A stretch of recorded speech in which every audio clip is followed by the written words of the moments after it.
When it comes to early ancient Rome, the lines between fact and fiction, history and legend are often blurred. Gnaeus Marcius Coriolanus, the legendary Roman general and statesman, is a perfect example. His story tells how a once-revered war hero turned traitor and villain and led the Roman Republic's greatest enemies to its very gates. It's an entertaining story, full of twists and turns. But to what extent is it true? Ancient historians certainly believed so, but their modern counterparts are less convinced. To find the real Coriolanus, the man behind the myth, we must take a step back and examine his story with fresh eyes. By examining his military triumphs, political struggles, and enigmatic persona, we can unravel the layers of legend that have enshrouded Coriolanus to, maybe, reveal the truth of this Roman icon. The making of a legend. Gnaeus Marcius Coriolanus, to give him his full name, comes from a truly ancient part of ancient Rome's history. We have extraordinarily little concrete information on him, and what we do have is pieced together from various ancient historians who tended to write in isolation, to embellish, and therefore to disagree. For a start, there's even disagreement about his name. While most Roman historians, like Livy, called him Gnaeus, the Greek historian Dionysius called him Gaius. This was a habit copied by Plutarch, which was then copied by Shakespeare. It's rarely a good sign for historical accuracy when historians can't even agree on a figure's name. Similarly, little is known about Coriolanus's early life. We know he was active as a Roman general during the 5th century BC, but otherwise his origins are largely unknown.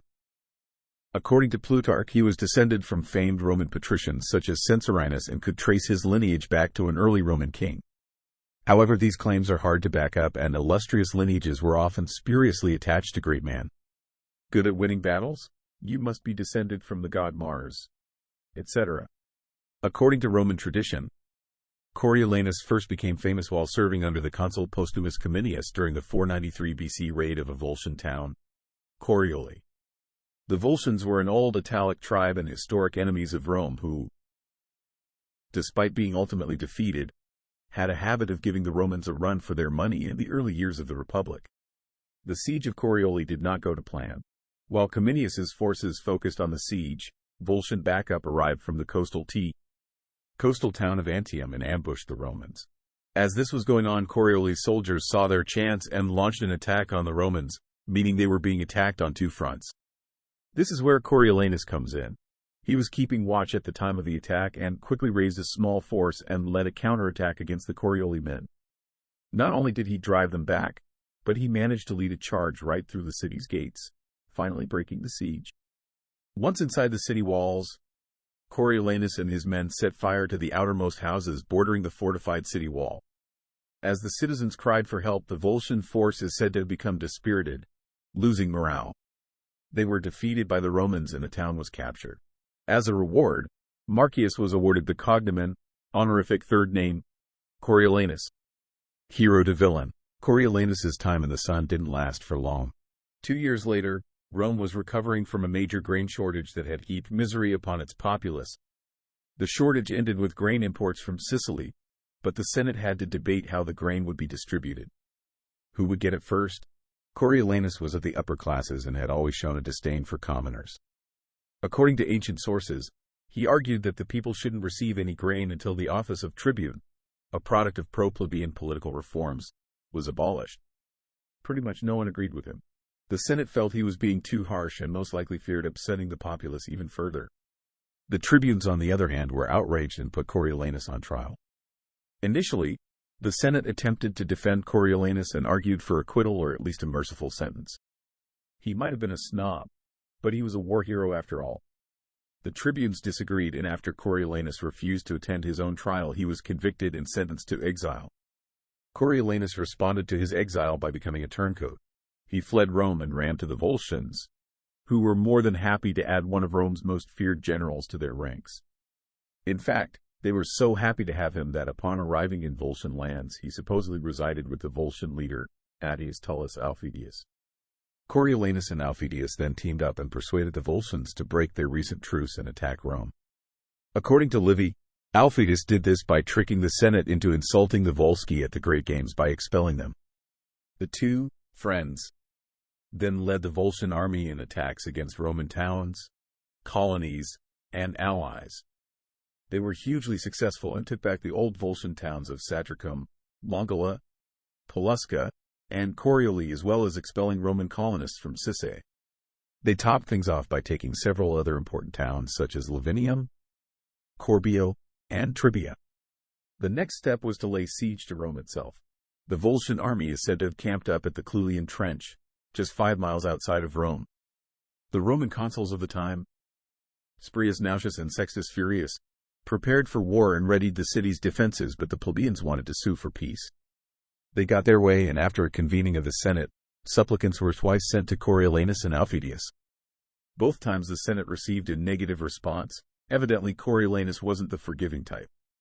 The Senate even tried sending priests to plead for peace, but to no avail. Ultimately, Coriolanus's own mother, Vittoria, and his wife, Volumnia, were forced to step in alongside his 2 sons. They visited his camp and begged him to stop his attack, arguing he had proven his point. This seems to have done the trick, and Coriolanus ended his siege. While Coriolanus ended up an enemy, Rome honored both his mother and wife with a temple dedicated to the goddess Fortuna. What happened to Coriolanus next is unclear, with various sources arguing over what happened next. The most famous version of events states that he retired to Antium. At this point, both the Volsci and Romans saw him as a traitor, and he was put on trial by the Volsci. He was said to have been assassinated before his trial ended. Man or myth? What a story, eh? But did it really happen? There's a lot of debate as to whether Coriolanus was a real figure, a myth, or something in between. Ancient historians like Livy, Plutarch, and Dionysius clearly believed in him, but many modern historians are skeptical. Why the skepticism? It largely boils down to a lack of reliable contemporary sources. The first accounts of Coriolanus's life come from the 3rd century BC, 200 years after he died. Why did it take so long to write of such great events and the life of such a key figure on Rome's history? Then there's the fact that the accounts we do have feature some discrepancies. Coriolanus is said to have been an important figure, but sources can't agree on his origins, key events in his life, or how he died. That is odd for a figure as important as Coriolanus. He nearly invaded Rome itself after all. At the same time, it seems unlikely he's wholly made up. Most modern historians agree that he was likely a real historical figure, but that his story was highly embellished as over time fact and legend intertwined. There's plenty of precedent for this. With many figures from ancient history, separating fact from fiction can be challenging, especially the further back one goes. Unless more contemporary sources crop up, which is unlikely, Coriolanus is likely to remain a bit of an enigma. Real or fake? His story represents the very real dark decades of the early 5th century BC that saw Rome starving and struggling against the Volscians. A reminder that the mighty Romans weren't always so mighty. Today his legacy lives on outside the realm of historical discourse. The last, and not the best, of Shakespeare's Roman plays, Coriolanus, is based on his tale.